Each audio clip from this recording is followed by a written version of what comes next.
Radio check, anybody copy? Hello, everyone. Paglarifsi.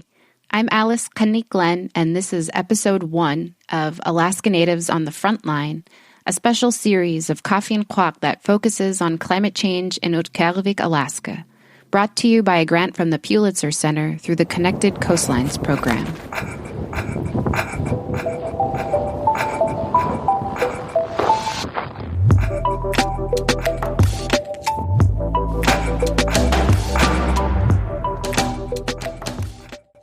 Alaska Natives on the Frontline was done in partnership with journalist Jenna Kunze. We traveled up to Utqiagvik earlier this year at the peak of winter when the sun had returned back to the Arctic and interviewed residents about the adaptability and resilience of the Inupiat in the face of climate change. This episode features Ives Brower, who is the Chief of Operations at the Barrow Utilities and Electric Cooperative, Inc. in Utqiagvik, Alaska.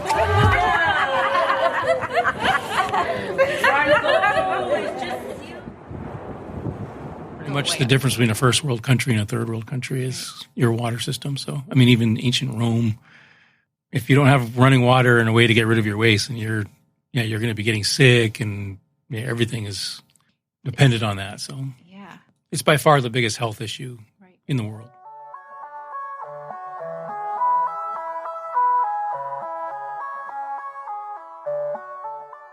I'm Ives Brower. My dad is Charles and Janet Brower.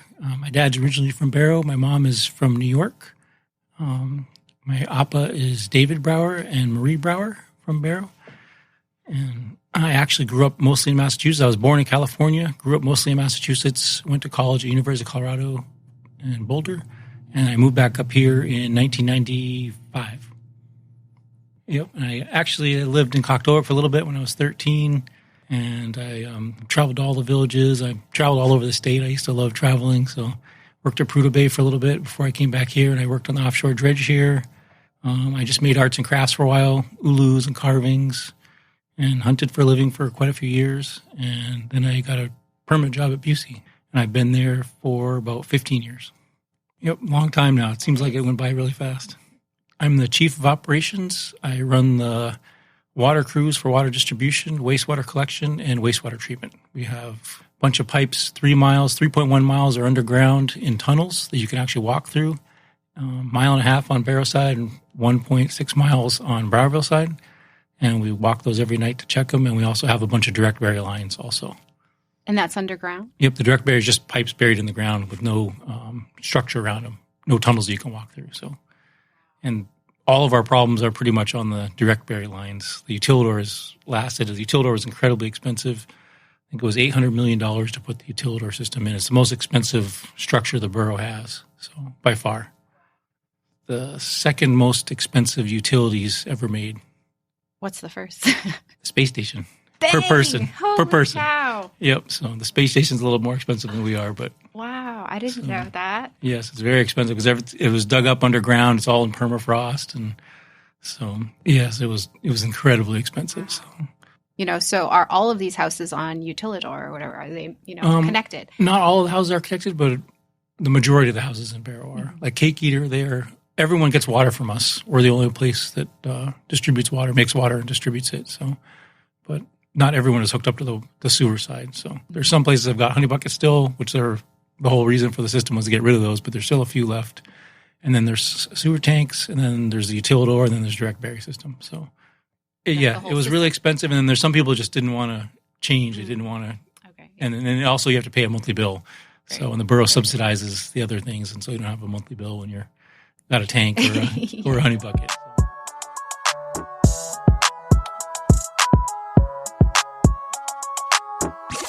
Can you tell us a little bit about the water sewer system and how it's different than than the systems in, say, Lower 48? Lower 48, they're buried also, but it's not in permafrost. So permafrost is incredibly expensive to dig up and to trench and to put structures underground, pipes, and we have a lot lower temperatures and a lot more extreme environment. So, but a lot of cities do have their utilities underground, but it was a lot easier to put them in than it is up here. It's just really expensive. And we don't have Barrow really isn't a very big, it's not like a huge city with a huge population to support it. So it was really expensive. It was pretty much all from the oil fields, the money they got. They decided, it's the number one health issue, water sewer. So it makes the biggest difference for people's health. So that's why they put it in. It was a really smart decision to put it in. Actually, the Utildor was the most expensive, and that's what they went with first. And that is what we have the least amount of problems with. We rarely ever have any problems in the Utildor. It's the direct bury system that we're having all the problems with. So Direct what? direct bury, it's where the pipes are just buried directly in the ground. Mm-hmm. They just lay the pipe in a trench, and then they just bury it. Okay. And they have shallow bury and they have deep bury. Neither one seems to be working very well. We just have a lot of breaks. You know, the ground freezes and moves, and it breaks the pipes. Utildor, all the pipes are in a tunnel, and that tunnel is protected. We haven't really had any movement in the tunnels at all. So the Utildor one it works really, really well. We just really have very few trouble calls or anything to the Utildor services. It's all direct bury services, and that's what we're digging up to is all direct bury stuff. Pipes compared to the lower 48, we've got the water lines, which is HDP plastic, is what the water is carried in, and then outside of that you got insulation, and then another what they call a jacketed thing. So it's insulated Arctic pipe is what they call it. So they've got about 6 inches of insulation around your water lines, and that's just to keep it from freezing.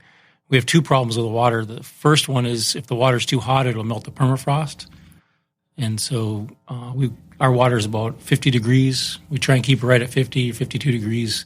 That seems to be a magic number for us where it doesn't melt the permafrost around the pipes, but it'll still be warm enough that it won't freeze. So, and that's what we keep our temperature in the Utildor also, 50 degrees. Yeah, that's interesting because I had no idea about any of that. You know, if you grow up with it, you don't really question those kinds of things that, exist first here. Yeah, no one really knows where the water comes from or where it goes. Or I'm like, the faucet? Yeah, and we used to get our fresh water from Freshwater Lake out there on Freshwater Lake Road. Yeah. And it was just a lagoon, but it got contaminated with Giardia and Cryptosporidium.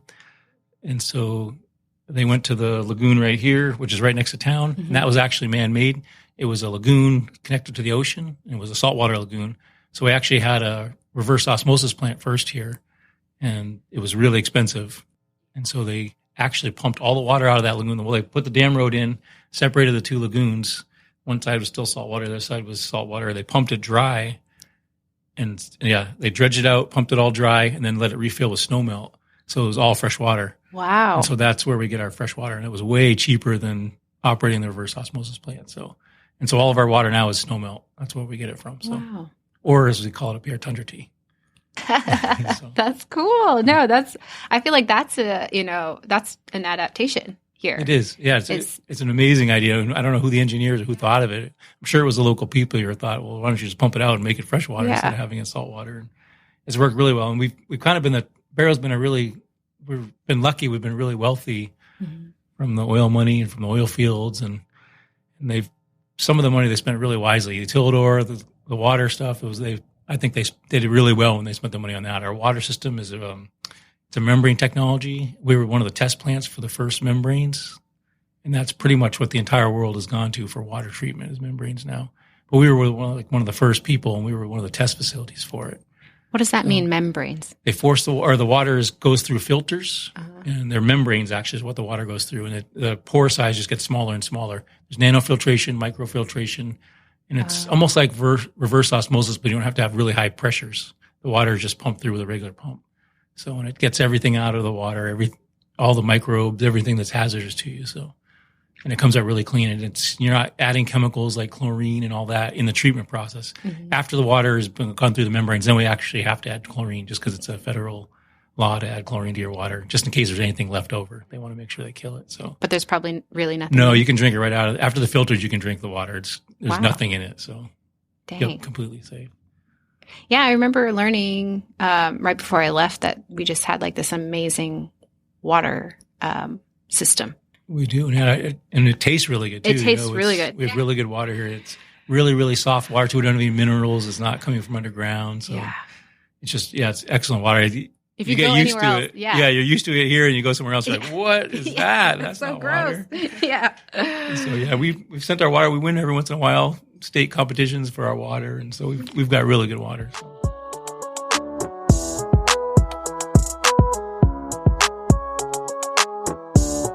How does your work intersect with your role here in the community or with your family? Well, everyone likes good water. So. And wastewater, we also run the wastewater treatment plant out on Cape Air, which is a membrane facility also. We used to just dump it into lagoons. They used to have a sewage lagoon, they called it. Yeah. And that was pretty gross. It's just a lagoon open and smells bad. And no one likes something like that as an eyesore. Ugh. So we had that. But we've got a plant now that treats everything. And the effluent or the water coming out of it is, they say it's drinking water quality. I don't think anyone would ever test that theory. But it's much cleaner than what the old sewage lagoon was. So. Wow. And so, that's a new technology. And that plant has been running for 5 years now. So the lagoon doesn't smell anymore, and you don't have to see that anymore. Yeah. So that's definitely a progress.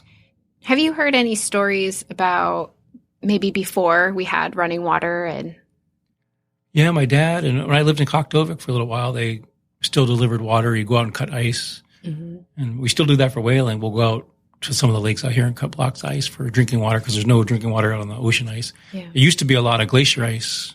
They can't remember the exact name of it, but it's glacier ice. It's multi-year ice, and that would be fresh water out there. And we did find a little bit last year, but you never know if you're going to find it. It's really rare to find it now. It used to be out there all the time. You'd find it all over, but now it's really rare. So we usually have to go in and cut ice blocks out of the lakes inland for our drinking water when we go out whaling. So, and of course, when you're camping out there, everyone just drinks the water from out there. So.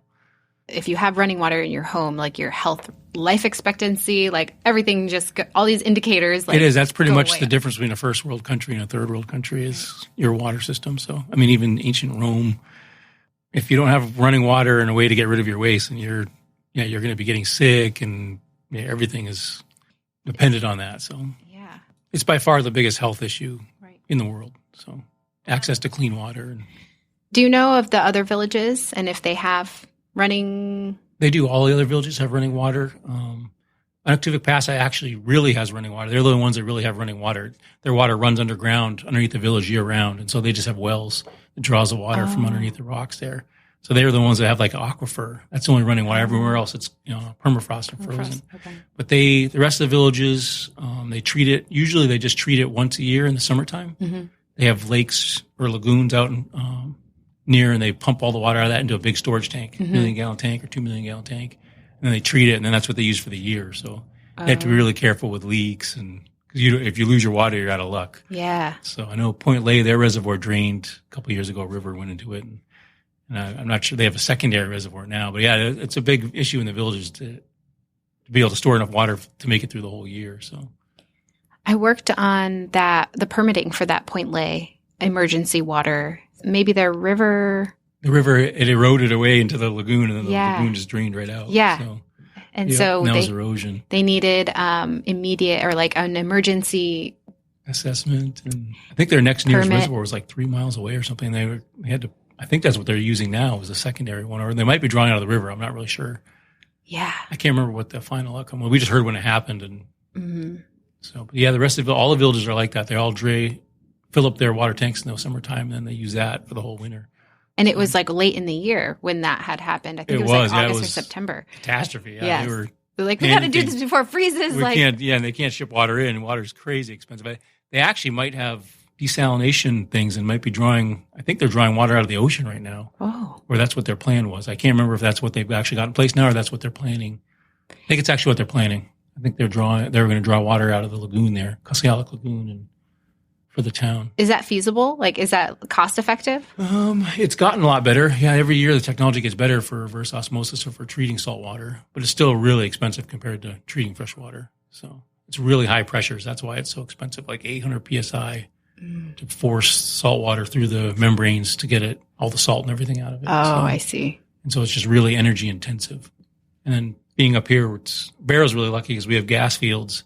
That's where we get all our electricity, and that's where we get our heat is from natural gas. So it's a really low price. But the villages, everything's shipped in. Diesel powers everything in the villages. So that's expensive, hauling diesel in.